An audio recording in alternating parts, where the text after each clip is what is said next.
Friends, आज मैं आपको सीए फाउंडेशन के पर्सपेक्टिव से इंडियन कॉन्ट्रैक्ट एक्ट स्टार्ट करा रहा हूँ। और इंडियन कॉन्ट्रैक्ट एक्ट 1872 को हम प्रोनाउंस करेंगे शॉर्ट में आईसीए।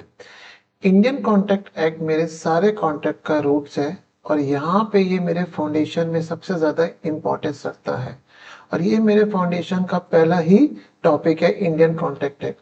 और सीए फाउंडेशन का बच्चा पहली बार लॉ पढ़ रहा है तो उसको ये समझ में आना चाहिए कि सर लॉ का क्या मतलब होता है।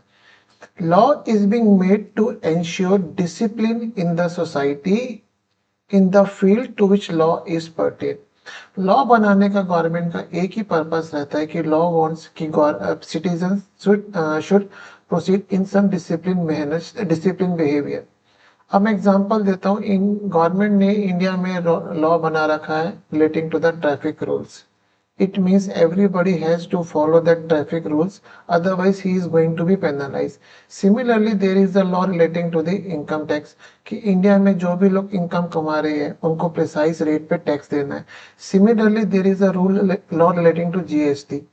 तो यहाँ पे ये जितने लॉ मेरे बन रहे हैं उनका पर्पस क्या है कि सोसाइटी में एक डिसिप्लिन मेंटेन हो सके। अब हम एक चीज पढ़ते हैं, ICA is a part of a mercantile law और a commercial law. Commercial law जो बनाया जाता है उसका पर्पस होता है कि बिजनेस में हम कुछ डिसिप्लिन ला सके, कुछ लोग एक तरह से बिहेव कर सके। हमारे कोर्स में जो कमर्शियल लॉ कवर है वो हमारा एक आईसीए कवर है, हमारा sale of good act cover है, हमारा यहाँ पे पार्टनरशिप एक्ट कवर है, एलएलपी एक्ट कवर है। ये हमारे सारे क्या आ रहे हैं, एक तरह से कमर्शियल लॉ। आज हम स्टार्ट कर रहे हैं बिल्कुल कॉन्ट्रैक्ट एक्ट का बेसिक। अब पॉइंट ये होता है कि what is the objective of any law. Law जो भी बनता है उसके पीछे एक ऑब्जेक्टिव, एक इंटेंशन रहती है। अगर हम बात करें income tax act, income tax act का ऑब्जेक्टिव क्या है? To collect the tax on income from the citizens of the country. GST का पर्पस क्या है? जीएसटी का पर्पस है to collect the GST on the sale of the goods, on the supply of the goods and services. अब point ये होता है कि इंडियन कॉन्ट्रैक्ट एक्ट का क्या पर्पस है। Indian contract act broadly serves two type of purpose. ensure that every contract in a trade or business shall contain certain minimum essential to make it enforceable। And ये वाला part अभी आप appreciate नहीं कर पाओगे, इसको मैं रीड ही नहीं कर रहा हूँ। यहाँ पे कॉन्ट्रैक्ट एक्ट का बेसिक पर्पस आ रहा है कि हम एक कॉन्ट्रैक्ट एक्ट में, कॉन्ट्रैक्ट में कुछ असेंशियल जो है, कुछ बेसिक चीजें प्रिस्क्राइब कर रहे हैं, वो हर कॉन्ट्रैक्ट में होनी चाहिए, तभी वो कॉन्ट्रैक्ट एनफोर्सेबल है। अभी आपके दिमाग में पढ़ते हुए शायद ये भी वर्ड आ रहा होगा कि सर हम तो सीए कर रहे हैं, हमको ये लॉ क्यों पढ़ाया जा रहा है? हमको पढ़ाना है तो इनकम टैक्स पढ़ाई जाए, जीएसटी पढ़ाया जाए। बट ये इंडियन कॉन्ट्रैक्ट एक्ट जो है, ये लॉ है, इसमें कॉन्ट्रैक्ट के बारे में बात होगी, कॉन्ट्रैक्ट कैसे बनता है। तो ये तो एक एडवोकेट का काम है, ये हमें क्यों पढ़ाया जा रहा है? मैं इस चीज पे भी अभी आगे डेलीब्रेट करूंगा कि सीए स्टूडेंट्स को ये लॉ क्यों पढ़ाया जा रहा है। अभी हम ये समझने की कोशिश करते हैं फ्रेंड्स कि यहाँ पे ये एनफोर्सेबल वर्ड का मतलब क्या है। क्योंकि अगर कॉन्ट्रैक्ट एनफोर्सेबल नहीं है तो कॉन्ट्रैक्ट की कोई वैल्यू नहीं है। तो मैं पहले आपको एनफोर्सेबल वर्ड का मतलब समझाता हूँ क्या होता है। अब मैं एक लाइन लिख रहा हूँ, whenever a contract is created between two parties, set contract give rights to each party against other. मैं आपको एक सिंपल एग्जांपल आगे लेके चलता हूं, उससे आप अप्रिशिएट कर पाओगे इस लाइन का मतलब।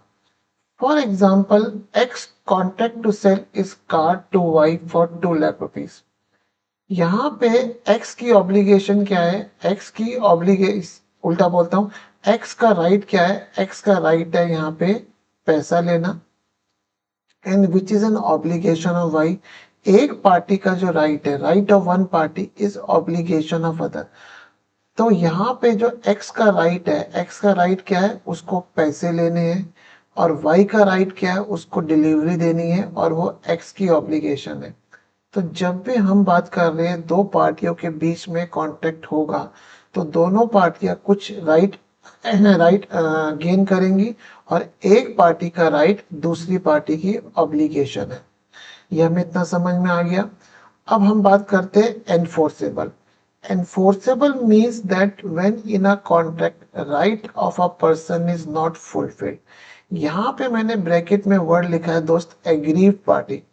मैं आपको एक लाइन बोलूंगा यहाँ पे कि आपको अब लॉ जब आप पढ़ रहे हो तो you need to develop certain vocabulary जो लॉ के पर्सपेक्टिव में यूज करते हैं।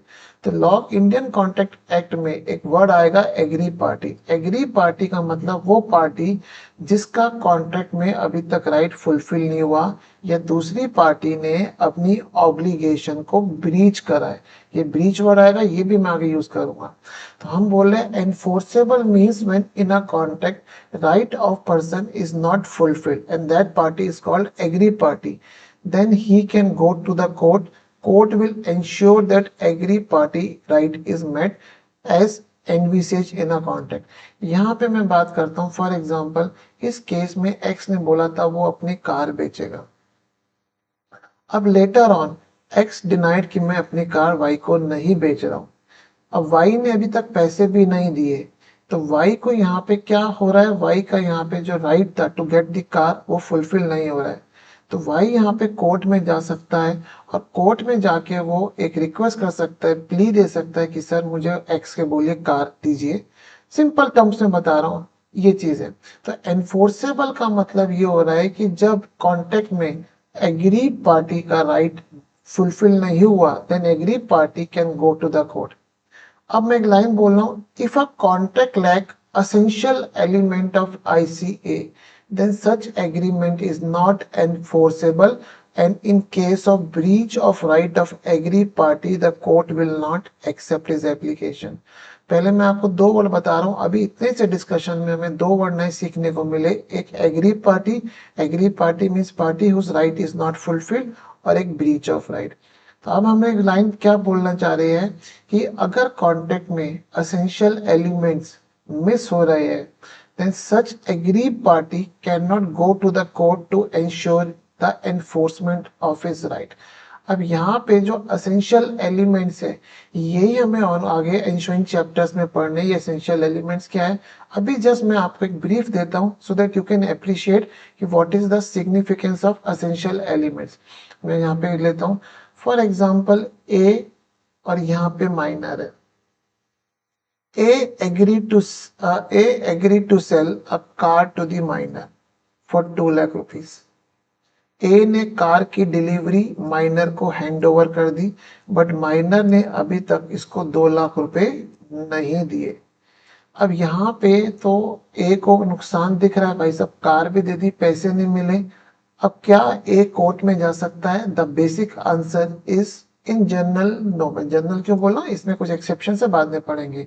Because as per law the agreement the contract should be between the competent parties. और कॉम्पिटेंट पार्टीज कौन सी होती है उसमें, वो हम पढ़ेंगे। उसमें one of the condition of the competent party is that party should be major.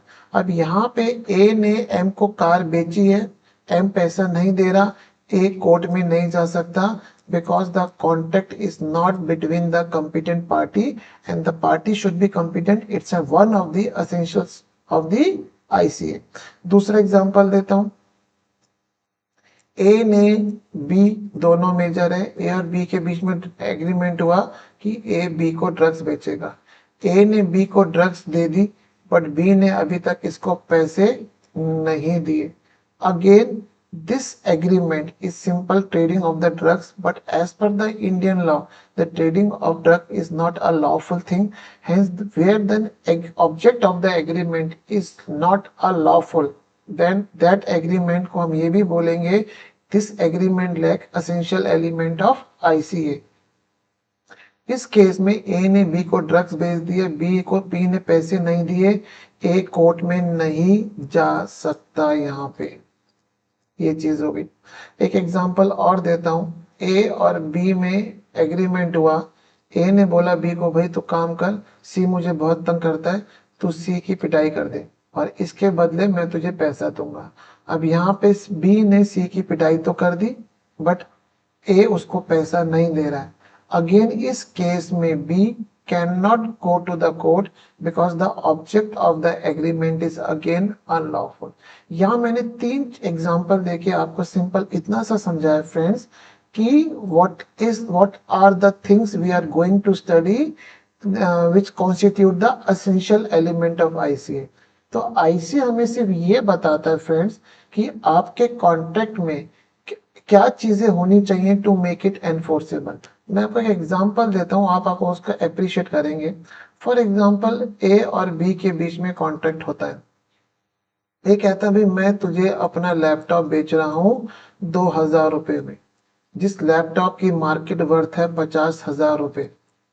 ए और बी में कांटेक्ट हुआ, तो आपको ऑन द फेस ये लगेगा कि भाई this contact is not appropriate, क्योंकि ए 50,000 रुपए का लैपटॉप 2,000 रुपए में बी को बेच रहा है।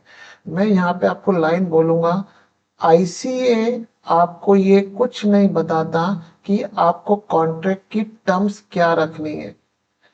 ए यहाँ पे अपना 50,000 रुपए का लैपटॉप बी को 5 रुपए में भी बेचने का कॉन्ट्रैक्ट कर सकता था। आईसीए प्रोहिबिट नहीं कर रहा है। आईसीए सिर्फ इतना बता रहा है कि भाई दो पार्टियों के बीच में कॉन्ट्रैक्ट में क्या चीजें असेंशियल होनी चाहिए, तभी किसी एग्री पार्टी का जो राइट ब्रीच हुआ है वो कोर्ट में आ सकता है। आईसीए ये नहीं बता रहा है कि आपको आपकी टर्म्स क्या होनी चाहिए। अब मैं आपको आगे बढ़ने से पहले एक चीज बताना चाहूंगा दोबारा से, जो हमने डिस्कस करा था कि एक सीए स्टूडेंट को इंडियन कॉन्ट्रैक्ट एक्ट के बारे में क्यों पढ़ाया जा रहा है। भाई सर, ये आपके मन में पॉइंट आएगा कि सर ये तो एक एडवोकेट का काम होना चाहिए, भाई कॉन्ट्रैक्ट कैसे बनता है, हमको क्यों पढ़ाया जा रहा है। देखिए, सीए बनने के बाद स्टूडेंट क्या कर सकता है। सीए या तो वो प्रैक्टिस कर सकता है या वो जॉब कर सकता है। अब आप प्रैक्टिस कर रहे हैं, जॉब कर रहे हैं, आपके दोनों कामों में देयर विल, आपके काम में आएंगे कुछ एग्रीमेंट। फॉर एग्जांपल आप प्रैक्टिस कर रहे हैं, आपके क्लाइंट ने बोला कि सर मैंने एक पार्टी से एग्रीमेंट करा, आप प्लीज देख लीजिए कि एग्रीमेंट सही है गलत है। या आप ऑडिट भी कर रहे हैं, तो ऑडिट में भी आपको कुछ एग्रीमेंट गो थ्रू करने पड़ेंगे। तो उस केस में अगर आपकी ये बेसिक चीजें जो इन्फोर्सेबल है वो नहीं हो पा रही है, तो आप और आपकी सॉरी अगर आपकी नॉलेज में इंडियन कॉन्ट्रैक्ट एक्ट नहीं है, तो आप ये अप्रिशिएट ही नहीं कर पाएंगे कि भाई उसमें बेसिक चीजें वो कॉन्ट्रैक्ट एनफोर्सेबल है या नहीं है। अगर वो एनफोर्सेबल नहीं है, it's against the interest of the client, you can guide the client. Similarly आप जॉब कर रहे हैं, जॉब में आपके बॉस ने बोला कि भाई ये पार्टी से एग्रीमेंट करा है, प्लीज गो थ्रू इट कि भाई एग्रीमेंट सही है गलत है। उस एग्रीमेंट में आपको दो चीजें देखनी होगी, एक एग्रीमेंट में एसेंशियल्स फॉर एनफोर्सेबिलिटी, और एक उसकी कमर्शियल टर्म्स कि भाई हम कितने का सामान खरीद बेच रहे हैं। आपका जो मेन पार्ट होगा ये चीजें देखने का होगा कि भाई उसके अंदर बेसिक एसेंशियल्स फुलफिल हो रहे हैं नहीं हो रहे। तो अगर ये ऐसी चीजें नहीं हो रही है तो वो एग्रीमेंट इज नॉट एनफोर्सेबल। इस केस में कंपनी जो एग्रीमेंट कर रही है वो कुछ भी उसके राइट्स ब्रीच होते हैं वो कोर्ट में नहीं जा सकता। तो मैंने आपको यहाँ पे सिर्फ एक छोटा सा ब्रीफ देके ये बताया है कि भाई हम कॉन्ट्रैक्ट एक्ट क्यों पढ़ रहे हैं being a CA student, and what's the significance of contract act. Contract act lays down the certain essential element to make it enforceable. Hope आपको इतना समझ में आया होगा। अब हम आते हैं दोस्त आगे सर्टेन टर्म्स पे, definition of certain basic terms in ICA. Contract की जो डेफिनेशन लॉ में दी गई है वो क्या बोल रहा है law, agreement enforceable by law. यहाँ पे वो दो वर्ड यूज कर रहा है, एग्रीमेंट, और लॉ ने एग्रीमेंट की डेफिनेशन भी दी है। इसका मतलब अगर कोई चीज एग्रीमेंट की डेफिनेशन फुलफिल कर रही है और उसके अंदर सारे एनफोर्सेबिलिटी वाले एसेंशियल एलिमेंट्स प्रेजेंट है, then this agreement plus enforceability will create a thing which is called a contract. So contract means agreement enforceable by law. And now what is the meaning of agreement? Every promise, अभी set of promise पे ignore करता हूँ, simple रखता हूँ terms, every promise forming the consideration for each other. अब यहाँ पे जो एग्रीमेंट की डेफिनेशन दी है, अभी आप बिल्कुल बिगनर हो तो आपको इस समझ थोड़ा सा प्रॉब्लम लग रही होगी कि ये क्या कहना चाह रहा है। मैं अभी नीचे आपको एग्जांपल समझाता हूँ, दोबारा से पर रीड कर रहा हूँ, every promise and every set of promise forming the consideration for each other. अब यहाँ पे पहले प्रॉमिस की डेफिनेशन पढ़ते फिर पूरे एग्जाम्पल से एग्जॉस्टिवली आपको समझाता हूँ।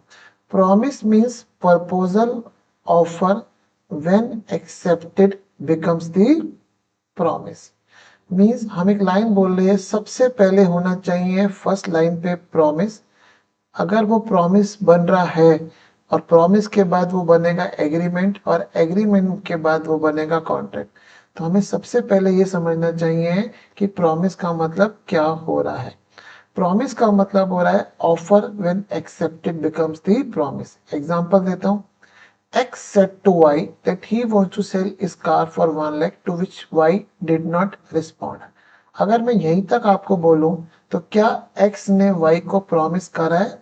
यहाँ पे प्रॉमिस की डेफिनेशन क्या आ रही है? Offer when accepted becomes promise. यहाँ पे X ने Y को ऑफर दिया कि भाई मैं अपनी कार 1 लाख में बेचना चाहता हूँ, और Y ने रिस्पॉन्ड नहीं करा। Since the offer proposal of X is not accepted by Y, it's not a promise by X. Hence X और वाई के बीच में ये जो कम्युनिकेशन हुआ है, ये जब प्रॉमिस ही नहीं है तो प्रॉमिस नहीं है तो एग्रीमेंट नहीं है, और एग्रीमेंट नहीं है तो कॉन्ट्रैक्ट नहीं बनेगा। हेंस एग्रीमेंट बनने के लिए, कॉन्ट्रैक्ट बनने के लिए सबसे पहले क्या होना चाहिए? प्रॉमिस। और what is a promise? Offer when accepted creates a promise. तो यहाँ पे मैंने वही लाइन लिखी है, in the absence of promise there is no agreement and without agreement there cannot be contract. अब आगे लेते हैं यहाँ पे एक चीज। X said to Y that he wants to sell drugs for rupees 1 lakh, to which Y accepted. अब यहाँ पे अगर हम बात करें, X ने ऑफर दिया कि वो ड्रग्स बेचना चाहता है, जो Y ने एक्सेप्ट कर लिया। Since the proposal of X is accepted, it becomes an agreement. कैसे? वो मैं आपको समझाता हूँ। देखिए यहाँ पे क्या चीज आ रही है? पहली बात, X ने ऑफर दिया जो Y ने एक्सेप्ट कर लिया। अब हम यहाँ पे एक लाइन पढ़ रहे हैं कि सर ये एग्रीमेंट में एक वर्ड आ रहा है, every promise forming the consideration for each other. ये कंसिडरेशन का मतलब क्या है? हमारे कॉन्ट्रैक्ट एक्ट में इसके ऊपर एक पूरा चैप्टर है, वो हम बाद में करेंगे। हम अभी कंसिडरेशन की डेफिनेशन को सिंपल रखते हैं। It means something in return. For agreement promise of each party is consideration for other party. यहाँ पे एक्स ने प्रॉमिस करा है कि वो वाई को ड्रग्स देगा, और वाई का प्रॉमिस क्या है कि वो एक्स को पैसे देगा। तो यहाँ पे पहली बात, प्रॉमिस हो गया क्योंकि एक्स का प्रपोजल वाई ने एक्सेप्ट कर लिया। बट इस प्रपोजल में व्हाट्स हैपनिंग, इस प्रपोजल में एक्स को कंसिडरेशन मिल रही है। मीन्स एक्स ने प्रॉमिस करा है वो ड्रग्स बेचेगा, और वाई ने प्रॉमिस करा है कि वो पैसे देगा। And every promise forming the consideration for each other. तो यहाँ पे एक्स ने प्रॉमिस करा है वो ड्रग्स बेचेगा, वाई ने प्रॉमिस करा है वो पैसे देगा। Hence there arise an agreement, जो हम यहाँ पे बोल रहे हैं। Consideration mean something in return. For agreement promise of each party is consideration for other party. Here X promise is to give drugs to Y is consideration for Y. Y promise to give money to X is consideration to X. इसका मतलब अगर हम यहाँ पे बात करें, यहाँ पे इनका एग्रीमेंट हो रहा है जब X का प्रपोजल Y ने एक्सेप्ट कर लिया। अब कॉन्ट्रैक्ट हुआ या नहीं हुआ, हम उस पे आते हैं। For agreement to become a contract, it's essential that all essentials of enforceability shall be present. And the one of the essential is that the object of agreement shall be legal. It's assumed that dealing in drug is illegal. मैंने यहाँ पे क्यों word लिखा है it's assumed that dealing of drug? India में there are n number of contracts. अब हमें नहीं पता कि कौन सी ड्रग्स में नारकोटिक लॉ प्रोहिबिट करता है, कौन सी ड्रग की डीलिंग लॉ नारकोटिक परमिट करता है। तो सिंस वो हमारे डोमेन में नहीं है, तो हम इसलिए यहाँ पे एक सिंपल मैंने एजम्पशन ले ली कि dealing in drug is illegal. Since one of the essential element of enforceability, that's called legality of the object, is not present, this agreement at third number does not become a contract. तो आपको इस छोटे से example से समझ में आया होगा कि व्हाट इज एन हायरार्की। सबसे पहले प्रॉमिस, प्रॉमिस के बाद एन एग्रीमेंट, और एग्रीमेंट में अगर एनफोर्सेबिलिटी प्रेजेंट हो गई है तो वो कॉन्ट्रैक्ट है। और हमारे आने वाले चैप्टर्स में हमें हर चैप्टर में यही पढ़ेंगे कि बॉस की हर मतलब what are the various element which constitutes the enforceability. तो होप आपको इतना समझ में आया होगा। ये वाला पार्ट ये मैं बिल्कुल बाद में टेकअप करूंगा। These are certain special type of a contract. अभी आप ये वर्ड्स अप्रिशिएट भी नहीं कर पाएंगे और अभी कॉम्प्लिकेशन नहीं बिल्ड करनी है। आपको लॉ में इंटरेस्ट आना चाहिए। आगे बढ़ने से पहले मेरा एक सिंसियर सजेशन आपको क्या रहेगा कि लॉ को आपको अच्छी तरह से समझना है कि लॉ कहना क्या चाह रहा है। आप इसको ऐसे मत लीजिएगा कि ये रटना है। लॉ को समझना और उसके बाद आप उसकी जो वोकेबलरी है, जैसे एग्री, पार्टी और ब्रीच, वो याद करना। बिकॉज सी इंस्टीट्यूट की जो आपसे एक्सपेक्टेशंस है वो ये है कि you should be able to write the law in the manner it's intended. इसका मतलब जो लॉ की वोकेबलरी है वो आप यूज करना प्लीज सीखिएगा, ठीक है। हाँ, इसके बाद हम आगे बढ़ते हैं। मैं जैसे इसको आगे कर रहा हूँ। In our case, if Y receive the drugs and did not make payment to X, then X can not go to the court to enforce his right as agreement is not enforceable. ये हम कहना चाह रहे हैं। तो hope आपको इतना समझ में आया हुआ। आइए आगे बढ़ते हैं। यहाँ पे एक छोटा सा पॉइंट बताता हूँ। Law of contract, that's Indian contract act ICA, deals only with such type of legal obligation which has resulted from the agreement. यहाँ पे हम क्या कहना चाह रहे हैं कि वो legal obligation which has resulted from the agreement, contract act उसी के बारे में बात करता है। उसी के केस में अगर किसी पार्टी का, एग्रीमेंट में जो पार्टी है दो, उसमें राइट ब्रीच होता है, वो कोर्ट में जा सकता है। इसको हम डिस्टिंग्विश कैसे कर रहे हैं? Some obligations are outside the purview of the law of contract. For example, an obligation to maintain wife and children are status obligation, so out of the scope of the contract. Just एक छोटा example लेता हूँ just to make thing light, कि भाई husband और wife के बीच में एक डिसीजन होता है कि भाई हम लोग संडे को आउटिंग पे जाएंगे, और हस्बैंड वाइफ को लेके नहीं जाता है। Now these obligations are not by virtue of agreement, it's a simple, एक लाइन बोलूंगा, सोशल एग्रीमेंट है।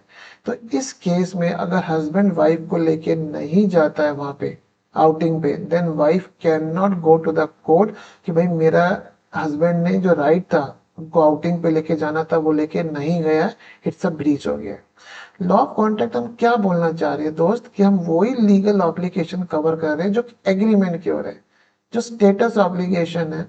भाई फादर ने बोला बेटे को, भाई संडे को मैं तुम्हें पिज्जा खिलाऊंगा, and father did not bring the pizza for the children, then children can not go to the court कि भाई पापा ने तो पिज्जा नहीं खिलाया, भाई पापा को कोर्ट में लेके चलो। ये सारी की सारी जो ऑब्लिगेशन हो रही है, ये हम बोल रहे हैं ये एग्रीमेंट के वर्च्यू से क्रिएट नहीं हो रही है। अगर हो भी रही है तो हम उसको एक वर्ड यूज दे रहे हैं जिसको हम क्या बोल रहे हैं मेरे भाई, सोशल एग्रीमेंट। और सोशल एग्रीमेंट में हम ये मानते हैं the intention of the party is not to create legal obligations, कि भाई बच्चों को पिज्जा खिलाना है, बच्चों को पिज्जा नहीं खिलाया, तो जो पापा और बच्चों के बीच में अरेंजमेंट हुआ है, सोशल एग्रीमेंट भी हुआ है, उसमें इंटेंशन ये नहीं है कि अगर पापा ने ब्रीच करा तो बच्चे पापा को कोर्ट में ले जाएंगे। तो यहाँ पे हम इतना कहना चाह रहे हैं, वही एग्रीमेंट हम कवर करना चाह रहे हैं जहाँ पे intention of the party is to create legal obligation. अभी आप चलो मैं आपको एक वर्ड बताता हूँ, what is meaning of legal obligation. Legal obligations का मतलब है कि जब दो पार्टी कुछ भी अरेंजमेंट कर रही है, एग्रीमेंट कर रही है, जो ऊपर डेफिनेशन पड़ी है वो फुलफिल हो रही है, उनकी इंटेंशन ये है कि अगर उस एग्रीमेंट में किसी पार्टी ने ब्रीच करा तो the other party can go to the court and that is called legal obligation. पापा और बच्चों के बीच में, हस्बैंड और वाइफ एंड बीच में कोई अरेंजमेंट हो रहा है, मैं वर्ड यूज कर रहा हूँ अरेंजमेंट, और इवन अगर मैं वर्ड यूज कर रहा हूँ एग्रीमेंट हो रहा है, the intention is not to create the legal obligation. जहां पे इंटेंशन लीगल ऑब्लिगेशन क्रिएट करने की नहीं है, वहां पे उसके बीच में law of contract aggrieved party को कोई राइट नहीं देता कि you can go to the court. तो अभी आपको ये थोड़े से शब्द भारी रख ले होंगे, आगे जैसे जैसे हम पढ़ेंगे मैं आपको ये बार बार वर्ड यूज करूंगा, आपको एक तरह से रट जाएंगे, ठीक है। Now let's start further. Types of contract.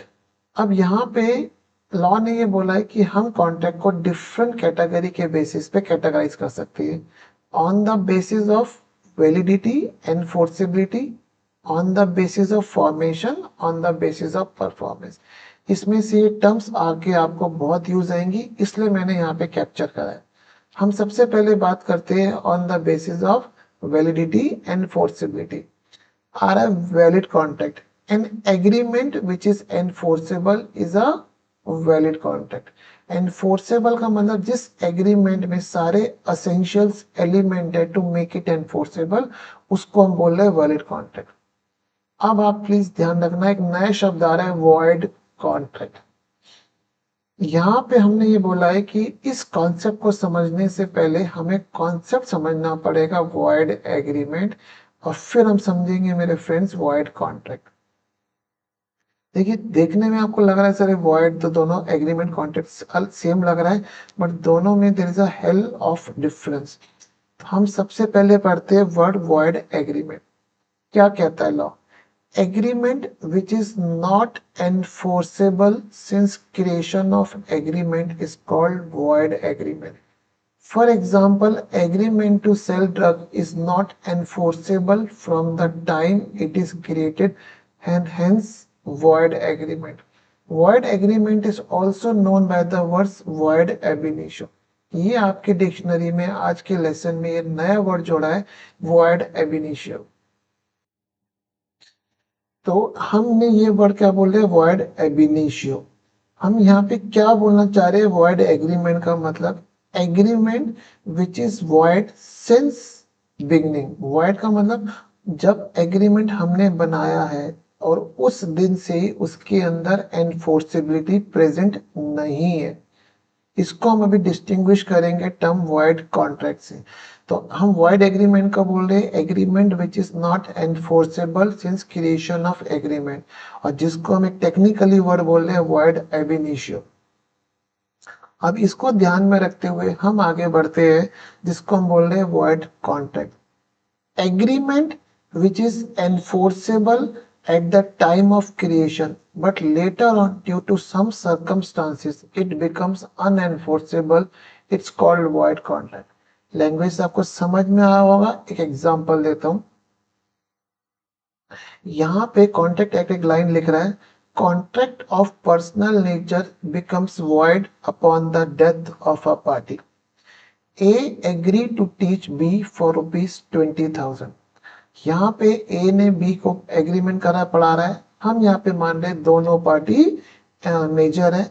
तो on the face of it, अभी आपने एसेंशियल्स नहीं पढ़े, on the face of it this agreement is seems to be the valid agreement, valid contract. मैं दोनों वर्ड यूज कर रहा हूँ, वैलिड एग्रीमेंट, ए और बी का प्रॉमिस है।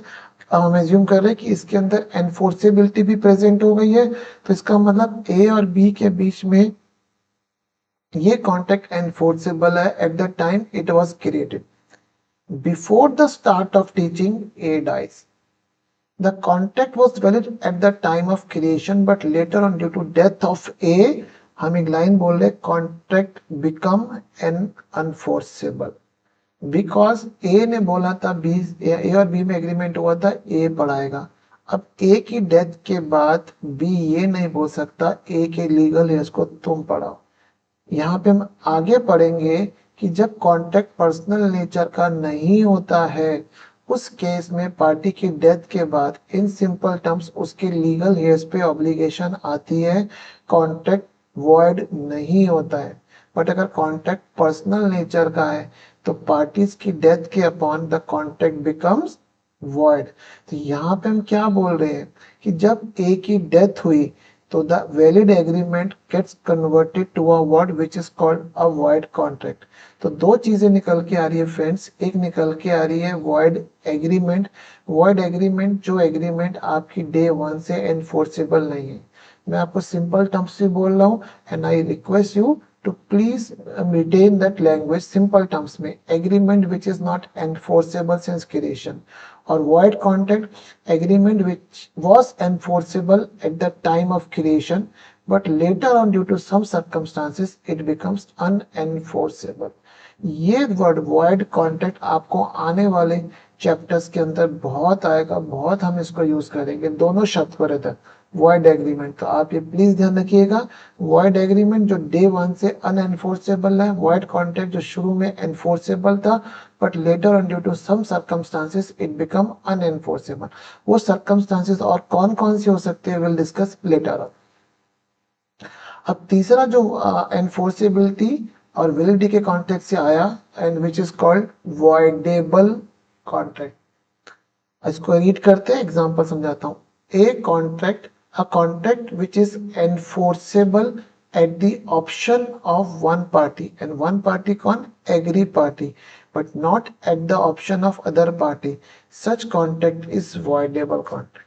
ऑन द फेस अभी पढ़ के शायद एकदम अप्रिशिएट नहीं कर पा रहे, एग्जाम्पल से पढ़ते। B by fraud is able to purchase a car for 1 lakh. In this case, A consent is not free. His consent to sell car was obtained by fraud। अब यहाँ पे ये कंसेंट के ऊपर भी एक अलग चैप्टर है, ये धीरे धीरे आप अप्रिशिएट करोगे। बी ने कुछ फ्रॉड करके ए की कार 1 लाख में खरीद ली। अब यहाँ पे लॉ ए को ऑप्शन दे रहा है, the contract is enforceable at the option of A. In this case A can continue with the contract और can approach to the court to cancel, और आपकी डिक्शनरी में चौथा वर्ड में ऐड कर रहा हूँ आज के लेसन में, रिस्काइंड द कॉन्ट्रैक्ट। तो यहाँ पे रिस्काइंड का मतलब होता है कॉन्ट्रैक्ट को कैंसिल करना। तो यहाँ वॉइडेबल कॉन्ट्रैक्ट का मतलब क्या बोल रहे हैं कि a contract which is enforceable at the option of the aggrieved party, such contract is voidable. जहाँ पे एक पार्टी के ऑप्शन दे रहा है लोग, वो ऑप्शन कहाँ कहाँ पे आगे आएगी वो सब पढ़ेंगे आप।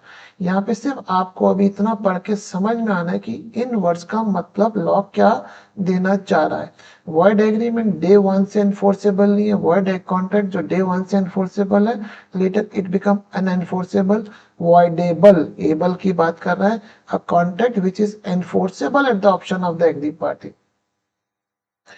इलीगल कॉन्ट्रैक्ट है, अरे an agreement which is either having unlawful object or unlawful consideration is illegal contract। illegal contract is void ab initio, void agreement है। यहाँ पे एक लाइन हम डिस्टिंग्विश क्या करना चाह रहे हैं, all illegal agreement are void agreement but all void agreements are not illegal। An agreement with minor is void agreement but not illegal agreement। ये बस एक कॉन्सेप्ट है कि जहां पे आपका object having an unlawful thing और कंसिडरेशन इज अनलॉफुल। आप अभी इन शब्दों के ऊपर किसी पे परेशान मत होइएगा, गोइंग फॉरवर्ड आपको सब समझ में आ जाएंगे। उसको हम इलीगल बोल रहे हैं। तो एनफोर्सेबिलिटी और वैलिडिटी के पर्सपेक्टिव से हमने 4 टाइप की चीजें पढ़ी। नाउ आइए आगे बढ़ते हैं। On the basis of formation, express contract. A contract which is made by words spoken or written is called express contract। Thus, a contract can be made in writing or it can be made orally। इसका मतलब Indian contract act permit कर रहा है कि अगर दो persons के बीच में कुछ वर्बली डिसाइड होता है, that will constitute an express contract provided contract की जितनी एसेंशियल कंडीशन है वो सारी फुलफिल हो रही है। इम्प्लाइड कॉन्ट्रैक्ट, ये आपके लिए नई चीज समझने के लिए आ रही है। A contract which is made by the action और conduct of the party without being word spoken is called implied contract. ये आपने पहले कभी शायद नहीं पढ़ा होगा, यहाँ बताता हूँ। अब देखिए कॉन्ट्रैक्ट के लिए क्या चाहिए, सबसे पहले प्रॉमिस, प्रॉमिस एग्रीमेंट, एग्रीमेंट से कॉन्ट्रैक्ट। उसको ध्यान में रखते हुए मैं आपको बताता हूँ। A is running bus service in a state. Bus arrive at the bus stand. Bus stand Q है, going to P place. B board the bus at Q. यहीं तक मैं रुक गया। जैसे बी बस में चढ़ा, क्या कोई एग्रीमेंट कॉन्ट्रैक्ट हुआ? The answer is yes.